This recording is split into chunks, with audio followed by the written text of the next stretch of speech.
네, 21대 국회가 내일부터 임시국회 일정을 본격 진행합니다. 여러 현안을 두고 의견차가 큰 만큼 여야 간 충돌을 예고하고 있습니다. 한편 그린벨트 해제와 관련해서 여러 목소리가 나오는 가운데 정세균 국무총리가 당국자들의 신중한 태도를 요구해 주목되고 있습니다. 두 분 전문가와 정치권 소식 짚어보겠습니다. 현근택 더불어민주당 법률위 부위원장, 박민식 전 국회의원 자리하셨습니다. 어서 오세요. 안녕하세요. 네, 7월 임시국회 내일부터 이제 본격적인 의사 일정에 들어가게 됩니다. 먼저 내일과 모레 교섭단체 대표 연설이 진행됩니다. 첫날인 내일은 더불어민주당 김태년 원내대표가 먼저 시작을 하는데 이런 교섭단체 대표 연설에 담길 메시지 어떤 것들이 있을 거라고 보십니까? 아마 21대 국회를 시작하는 의미가 있고요. 그러다 보니까 아마 21대 국회에서 민주당이 어떤 자세로 임하겠다. 아마 지금 보면은 뭐 모든 분들이 다 알고 있다시피 이제 민생 문제 중에서 가장 현안이 이게 부동산 문제잖아요. 그러다 보니까 이제 부동산 문제에 대한 적극적인 어떤 대처를 하겠다. 뭐 임대차 3법이라든지 이런 게 얘기할 것 같고요. 그다음에 아마 두 번째는 아마 일하는 국회법이 저희들이 뭐 어쨌든 계속 얘기해 온 건데 그걸 얘기할 것 같고요. 그다음에 뭐 공수처라든지 뭐 이런 걸 아마 21대 국회를 시작하는 면에서 민주당이 앞으로 20대 국회에 어떻게 임해가겠다. 이런 아마 각오를 밝히는 자리가 될 것 같습니다. 그럼 주호영 원내대표는 어떤 내용을 담겠습니까? 주호영 원내대표는 아마 현안 위주로 좀 가겠죠. 지금 아마 인사청문회도 앞두고 있고 지금 어쨌든 여론도 보면은 어쨌든 뭐 박원순 시장 문제라든지 특히 아마 부동산 문제에 대한 정책 실패를 아마 집중적으로 좀 할 것 같습니다. 예. 그게 아마 지금 30, 40대 이런 청년들한테 굉장히 어찌 보면 여론에 많이 반영이 되고 있기 때문에 총체적인 좀 정책을 전환해라. 부동산을 뭐 공급 위주로 바꿔라. 그다음에 아니면 뭐 인사 실패한 김현미 장관 바꿔라라든지 뭐 그런 주장을 아마 할 것으로 예상됩니다. 예. 어떤 메시지 담길 걸로 예상하십니까?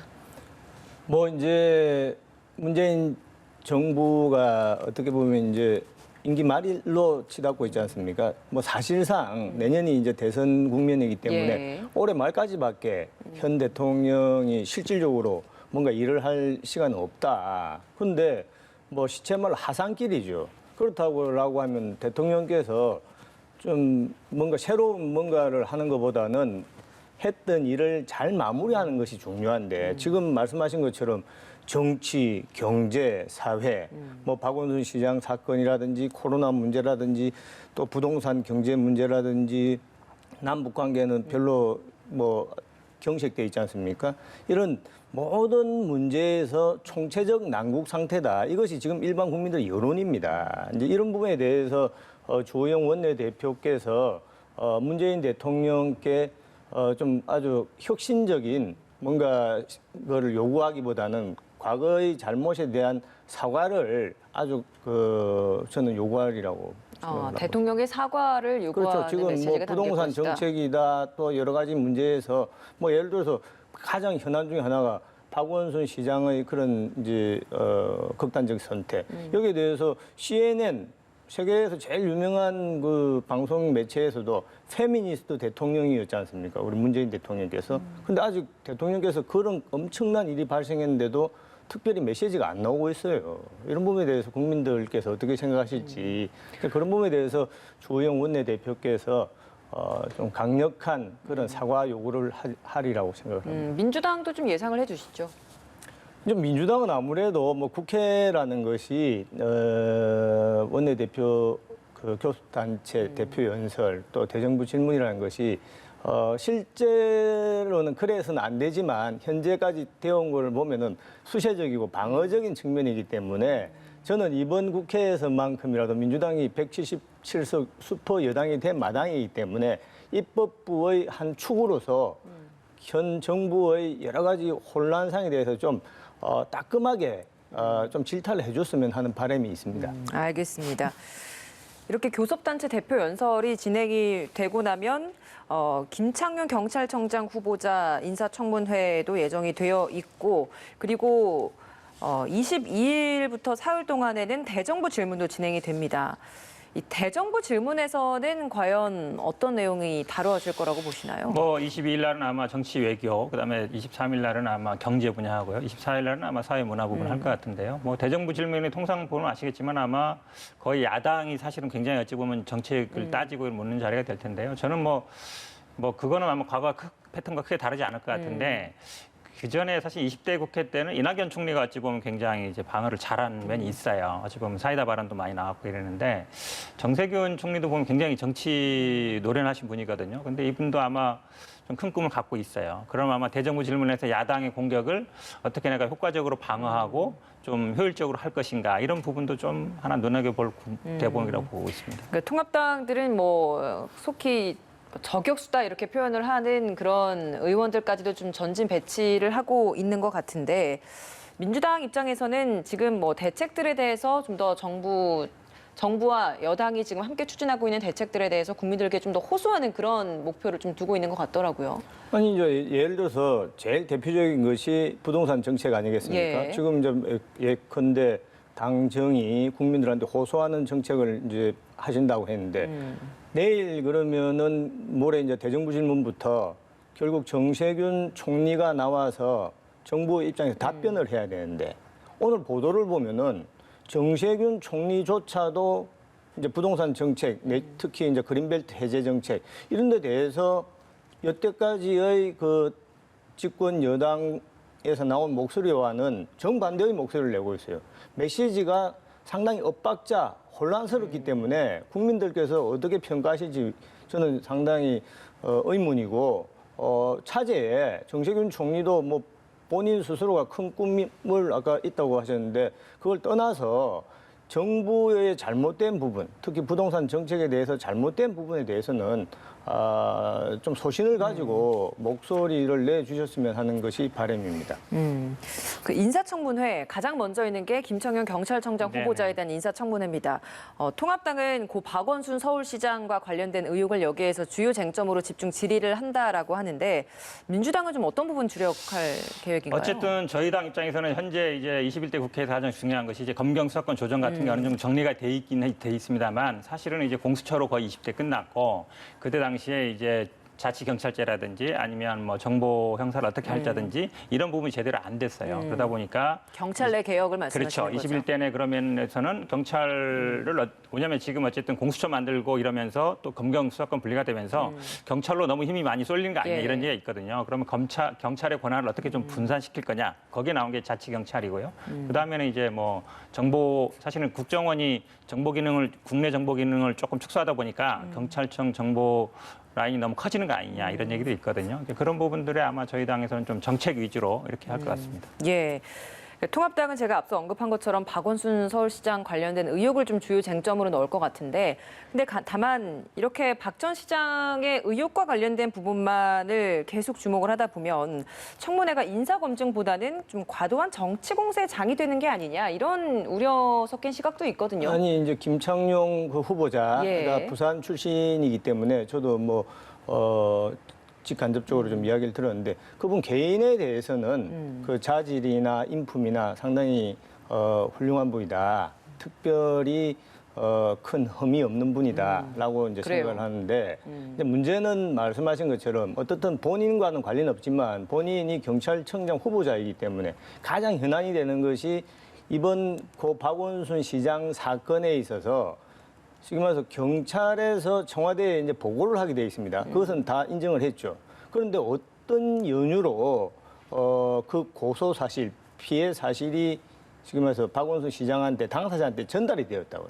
이것은 그 사람이 지위를 떠나서 다른 사건도 아니고 성범죄 사건의 경우에는 절대 있어서는 안 되는 일입니다. 2차 가해 또는 보복 범죄 여러 가지 문제가 있기 때문에 절대 해서는 안 되는 일인데 어떻든 결과적으로 그렇게 되었고 어떻게 보면은 또 박원순 시장이 극단적인 선택을 하게 된 그런 단초를 마련했다라고도 볼 수 있는 것이죠. 그래서 이런 부분은 정쟁의 문제가 아니라 경찰청장 후보자 그 청문회에서 당연히 다루어야 될 것이고 하나만 제가 더 추가를 하면은 오히려 그거보다도 더 걱정되는 것은 지금 말씀하신 것처럼 경찰의 비대화가 상당히 이제 우려가 되는데 그 비대화도 비대화지만은 정권에서 어떤 말을 하면은 경찰이 국민의 경찰이 되어야 되는데 지금 돌아가는 그거를 보면은 뭔가 정권의 경찰이 아니냐. 예를 하나 들어보겠습니다. 오늘 지금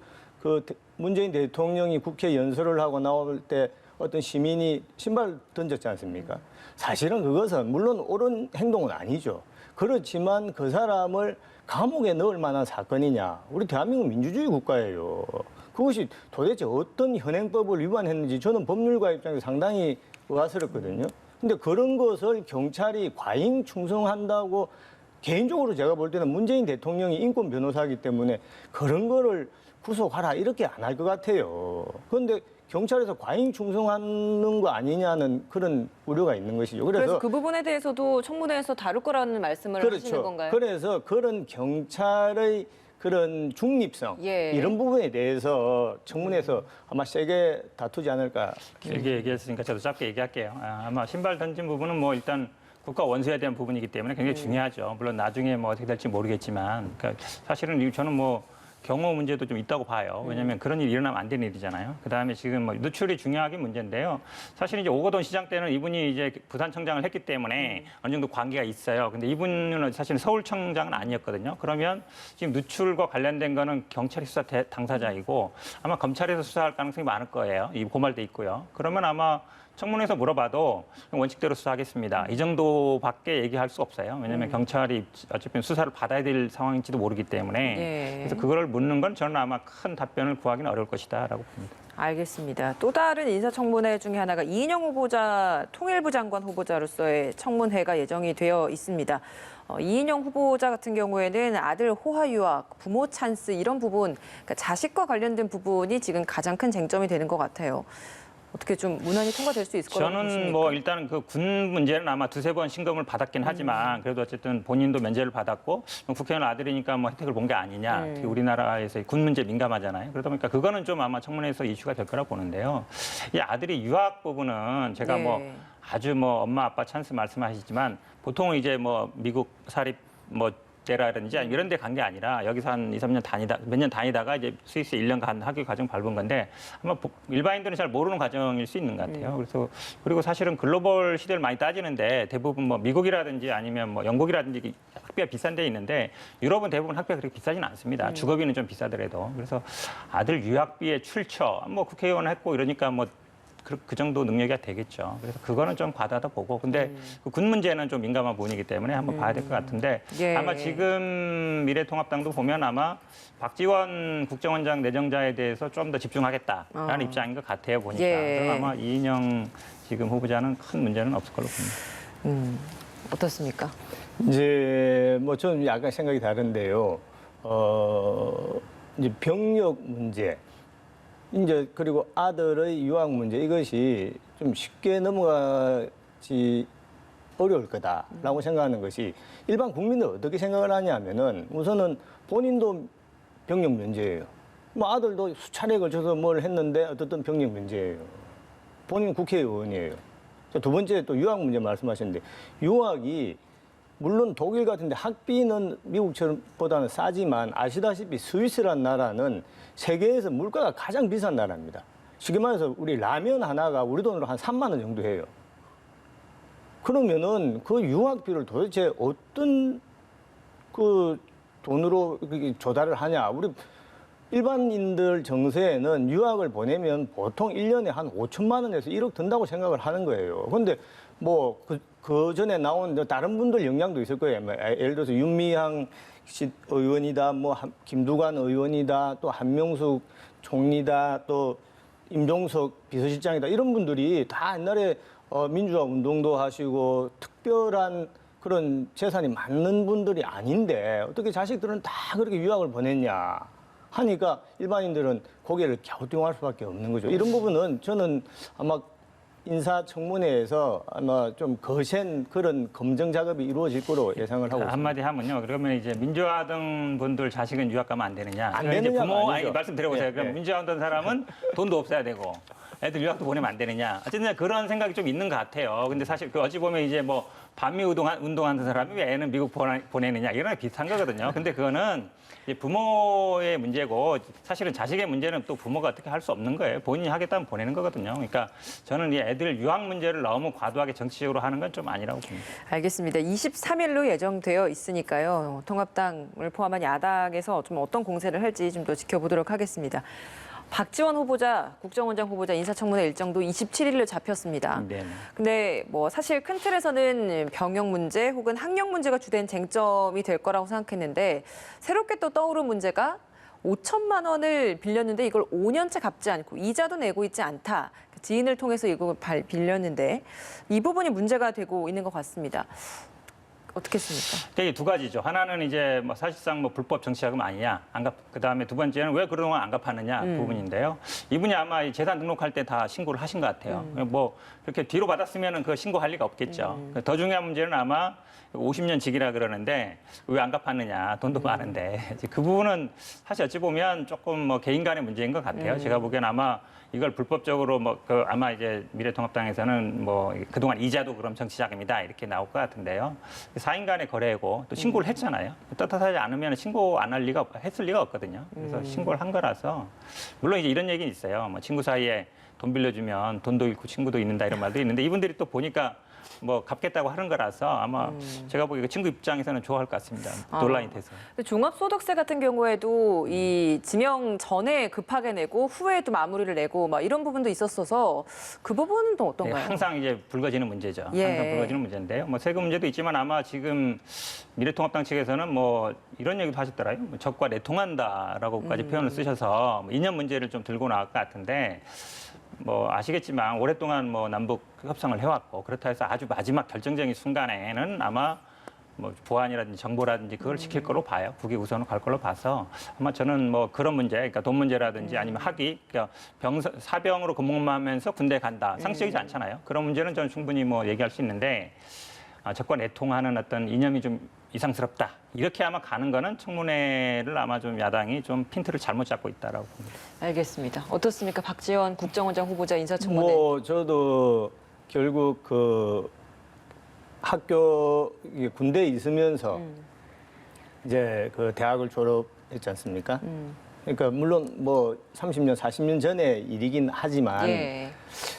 하여튼 좀 이상하죠. 도저히 아무리 생각해도 어떤 그런 신공이 있기에 군대에 다른 데도 아니고 군대에 있으면서 대학을 졸업할 수 있냐. 그야말로 정말 놀라운 그런 내공인데 거기다가 이제 아까 5천만 원 말씀을 하셨는데 물론 뭐 신고했다 손 치더라도 네. 그러면은 계속 신고만 하고 이자도 안 갚고 원금도 안 갚으면은 만사 오케이냐. 이런 의문이 생길 수가 있는 것이죠. 그래서 그런 부분은 뭐 인사청문회에서 적절하게 제대로 검증이 이루어지리라고 생각을 합니다. 알겠습니다. 인사청문회 일정 쭉 살펴봤고요. 이번에는 좀 주제를 바꿔보도록 하겠습니다. 부동산 대책과 관련해서 주택 공급 방안들이 많이 고민이 되고 있는데 그중에서 서울 시내 그린벨트 해제와 관련된 부분이 거론이 되고 있습니다.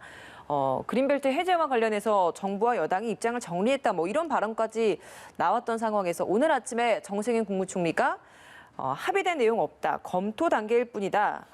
그린벨트 해제는 신중하게 논의돼야 되는 사안이다라는 입장을 내놨습니다. 청와대도 뭐 아직까지는 논의 중이다라는 네네. 입장을 내놓고 있는 것 같은데 왜 이렇게 당정에서 좀 정제되지 않는 주장들이 나오는 거라고 보시나요? 저는 이거를요. 그린벨트 문제는 저 개인적으로는 뭐 아마 이명박 정부 때 조금 해지해서 거기에 이제 공공임대주택을 좀 저층으로 지었잖아요. 그런 방식도 포함될 좀 했으면 좋겠는데 사실은 그린벨트 해제 문제는 이게 단순한 문제가 아닙니다. 왜냐하면 뭐 이게 미래 세대에 대한 거거든요. 저는 아마 이 논쟁은 더 뜨겁게 하는 게 좋다라고 봅니다. 왜냐하면 어느 정도 합의가 돼야 되는데 뭐 청와대에서 정부에서 정했으니까 하라라고 한다고 해서 물론 거기 뭐 분양을 받거나 이런 분들은 땅 가진 사람 좋아할지 모르지만 예. 그게 결국은 미래 세대에 대해 부담을 주는 거거든요. 그러니까 저는 그래서 아마 정부 여당에서 왜 이게 혼선되느냐 문제도 있지만 네. 오히려 저는 개인적으로는 논쟁은 더 치열하게 해야 된다. 그래서 아마 국민들이 여론의 추세가 이건 안 된다라고 가면 어쩔 수 없는 거잖아요. 왜냐하면 그린벨트라는 거는 한 번 해소하면 그 다음에 다시 돌릴 수 없단 말이죠. 그러니까요. 그리고 우리가 뭐 어쨌든 그린벨트 지켜온 게 우리가 도쿄라든지 이런 데 비하면 그래도 잘 지켜왔다고 하는 편이기 때문에 저는 이게 한 목소리를 내서 해결되는 문제는 아니다. 그리고 신도시 같은 거는 보안이 되게 중요해요. 왜냐하면 거기에 땅 투기 이런 게 있으니까. 근데 이거는 저는 사회적인 공론화 과정이 더 필요하다고 보기 때문에 뭐 제가 봐도 아마 지금 뭐 정부 여당에서 입장을 정한 것 같지는 않습니다. 아마 마지막 순서로 두는 것 같아요. 군부대라든지 아니면 골프장이라든지 뭐 다른 대안들을 생각하다가 안 되면 하겠다는 건데 뭐 논쟁은 지금도 저는 오히려 부족하다. 더 치열하게 해야 된다라고 보고 있습니다. 어떤 의견이십니까? 이제 지금 뭐 문재인 정부 뭐 쪽에 계신 분들도 아마 인정을 할 수밖에 없을 거예요. 지금 이 정부가 들어온 이래 3년 동안에 약 22번의 부동산 정책이 발표되었음에도 온 국민의 지금의 분노의 대상입니다. 다주택자는 다주택자대로, 또 무주택자는 무주택자대로, 또 일가구 1주택 가진 사람들도 불만이 엄청 많아요. 자, 그렇다라고 하면은 이 부동산이라는 것은 우리 서민들 입장에서는 자기 인생입니다. 자기 집이라는 것은 제일 중요한 정책인데 이것을 지금 나오는 목소리를 보면은 며칠 전에 불과 한 2, 3일 전에 김상조 정책실장입니까? 그분이 이제 마치 그린벨트를 해제할 듯한 그런 발표를 했어요. 자, 그러고 난 뒤에 백가쟁명식으로 뭐 정세균 총리다 또 이재명 지사다 여러 사람들이 또 아니다라고 하니까 그 분노에 찬 국민들 입장에서는 도대체 어디에 초점을 맞춰야 될지 모른다. 저 개인적으로는 반드시 짚어야 될 부분이 이 서울의 그린벨트 해제라는 것에만 초점을 맞출 것이 아니라 국토의 균형 발전.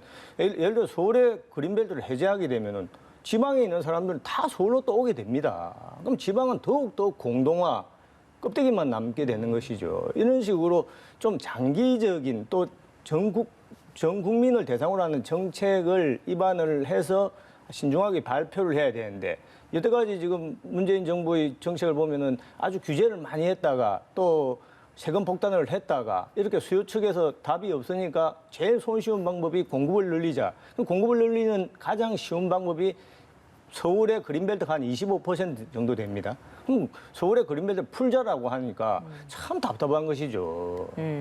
그렇다면 현 부위원장 생각은 지금 이 그린벨트 해제와 관련된 부분은 충분히 많이 좀 논쟁화돼서 많은 토론이 이루어지고 국민들의 여론을 좀 들어야 된다라는 입장이신 건데. 저도 동감이에요. 그렇습니까? 저도 그러니까 뭔가 좀 동감인데. 더 신중하게 어떤 입장을 정리를 해서 발표를 해야 된다라는 그렇죠. 의견 아니신가요? 예. 그런데 지금 벌써 이미 뭐 당정에서 이미 발표를 할 것처럼 했다가 급작스럽게 지금 정세균 총리다 또 뭐 추미애 장관까지 이재명 지사까지 이런 분들이 이제 반대 목소리를 내는 것 같은 느낌을 받거든요. 그러니까 국민들 입장에서는 헷갈리게 되는 거죠. 도대체 뭐냐. 차라리 문재인 대통령께서 8개월 전에 그런 말씀을 하셨더라고요. 그러니까 우리 문재인 정부는 부동산 정책에 대해서는 자신 있다.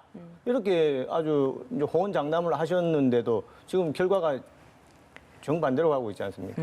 약간 이제 말이 모순되는 말인데 왜냐하면 논쟁을 치열하게 해야 된다는 얘기면 누구든지 얘기를 해야 되는 거예요. 그러니까 아마 이 그린벨트와 관련해서 헷갈리신 분들은 거기에 뭐 땅을 가지신 분들이나 거기에 내가 좀 투자를 해볼까 이런 분들이겠죠. 근데 그런 분들이 아니라 일반인들 같은 경우에는 이게 본인의 문제일 수도 있지만 제가 누누이 강조하지만 굉장히 지금 미래 세대의 문제이기도 하고요. 그렇다 그러면 저는 뭐 그게 누구는 말하면 되고 누구는 말하면 안 되는 게 아니라고 봐요. 결국 여론 형성이라는 거는 누구나 자유롭게 그 안에 대해서 얘기를 할 수 있고 그러다 보면 여론이 형성되는 거잖아요. 그러다 보면 저는 조만간 여론조사 나올 걸로 봅니다. 그린벨트 해제 찬성 반대. 네. 그거에 결국은 그러려면 기본적으로 누구든지 당연히 이제 뭐 장관도 얘기할 수 있지만 정치인이라든지 누구든지 얘기를 할 수 있는 거죠. 본인 이 부분 같은 경우에는 그린벨트 같은 경우는 누구든지 저는 의견 표명할 수 있다고 봐요. 그러면 네. 추미애 장관이 이런 부분에 있어서 법무부 장관임에도 불구하고 부동산 대책 이제 혹은 그 그린벨트 부분이 관련된 이제 이야기를 약간 한 논란이 건. 있죠. 왜 법무부 장관이 왜 개입하느냐는 있는데 이제 예전에 2017년에도 기억하시면요, 당대표 할 때도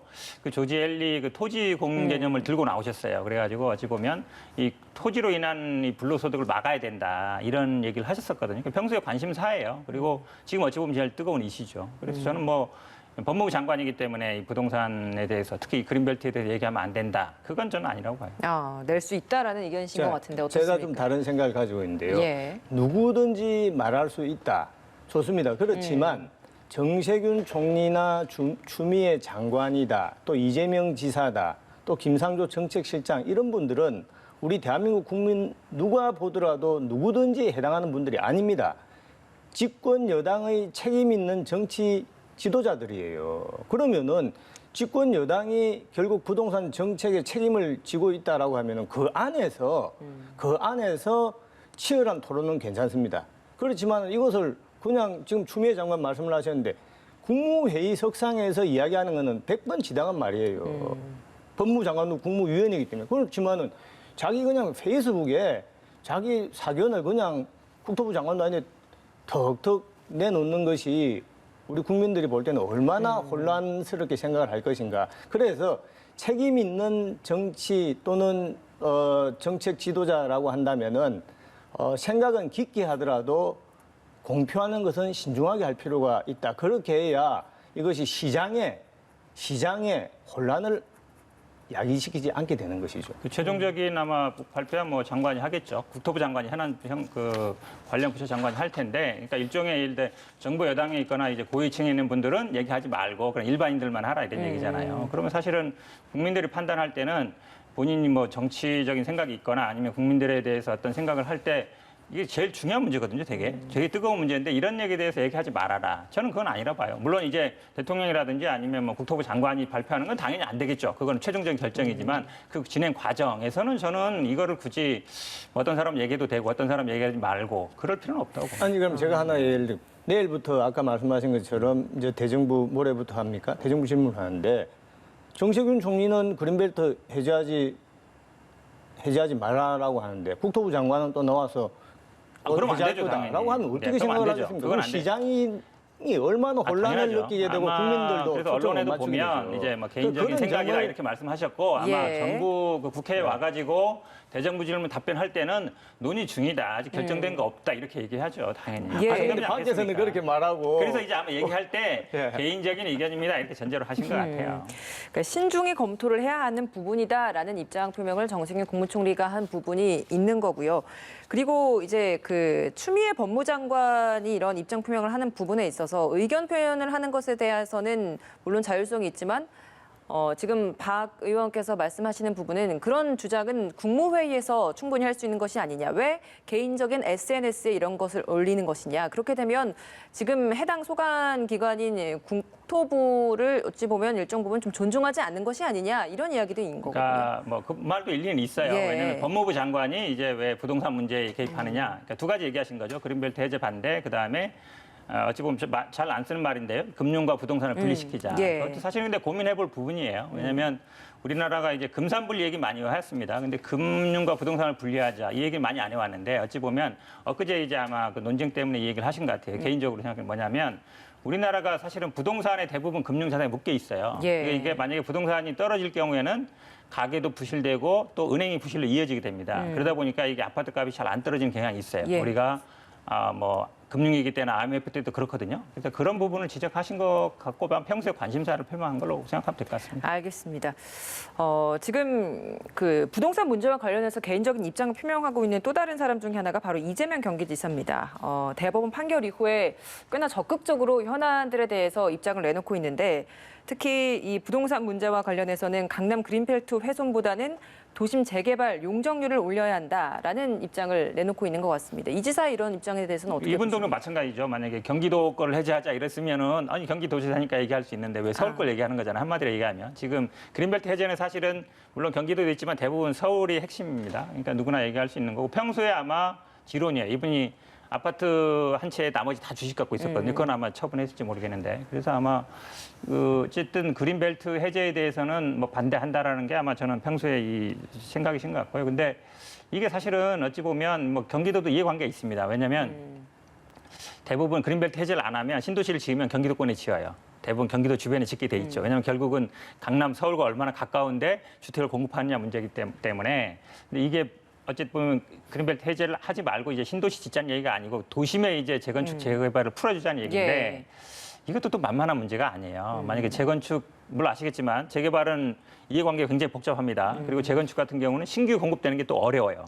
우리가 또 신도시라든지 그린벨트를 해제하면 청년이라든지 신혼이라든지 아니면 뭐 생애 최초 주택 이런 분들의 임대주택을 지어야 되는데 사실은 재건축의 이런 임대주택 짓기는 또 쉽지 않습니다. 그래서 저는 뭐 이분 또 이견이지만 또 여러 가지 또 쉽지 않은 문제라고 보고 있습니다. 그러니까 이런 주요 현안들에 대해서 대법원 판결 이후에 적극적으로 뭔가 입장 표명을 하는 모습들을 보다 보니 아직까지는 당내 이낙연 대세론이 네네. 더 강하고 이낙연 의원에 대한 존재감이 더 크지만 앞으로 이제 이낙연 대세론을 좀 흔들 만한 변수가 되지 않을까 이런 시각도 있더라고요. 이건 어떻습니까? 이재명 지사가 뭐 평소에도 뭐 본인의 소신을 안 밝혀오던 분은 아니에요. 어쨌든 좀 일단 민감한 문제에서 본인의 입장을 밝히던 분이고 말씀하신 것처럼 이 전당대회는 앞두고 있습니다만 어쨌든 무죄 판결 받았기 때문에 사실상 뭐 파기환심에도 무죄 거의 날 것 같고요. 그러면 뭐 일단 많은 부담을 덜었다라고 보면 뭐 지지율도 올라가는 추세고요. 아마 이낙연 의원 같은 경우는 조금 정체돼 있는 상태라고 본다 그러면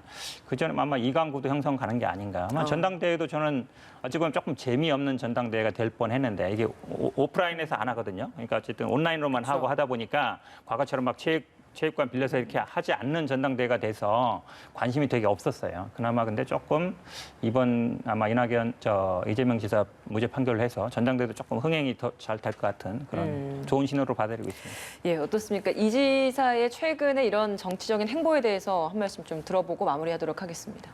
뭐 쉽게 말해서 이제 이재명 지사는 여권의 가장 유력한 이제 대선 잠룡이지 않습니까? 마침 대법원 그 판결 이후에 저는 문재인 현 대통령과 이제 각을 세우기 시작하는 그런 이제 아주 그 최초의 메시지를 보여준 것이다. 그런데 부동산 정책에서 부동산 정책에 대해서 쉽게 말해서 집 한 채 가지고 있어서 잘 살아보려고 하는 사람한테 왜 세금 폭탄을 때리느냐 이런 취지의 발언을 했지 않습니까?